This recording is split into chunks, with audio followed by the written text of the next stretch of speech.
নামাজের সময় যদি আমরা বদ বায়ু আটকিয়ে রাখি, এটা অনেক সময় হয় যে আমরা নামাজে লেগে গেছি বা নামাজের আগে দেখা যাচ্ছে যে বায়ু চলে আসবে পায়খানার রাস্তা দিয়ে।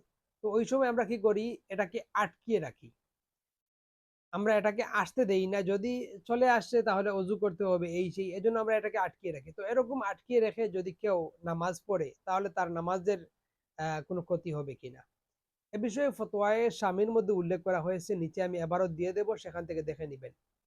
ফতোয়ায়ে শামীর মধ্যে উল্লেখ করা হয়েছে এরকম যে যদি এরকম কেউ বদবায়ু আটকে রাখে এবং যদি তখন ওয়াক্ত সংকীর্ণ না হয়, যদি এরকম না হয় যে আমি অজু করতে গেলে গিয়ে এসে পাবো যে নামাজের ওয়াক্ত চলে গেছে, যদি এরকম না হয় তাহলে সাধারণ অবস্থায় এরকম বায়ু আটকে রেখে কেউ যদি নামাজ পড়ে তাহলে সেটা মাকরুহে তাহরিমা হবে।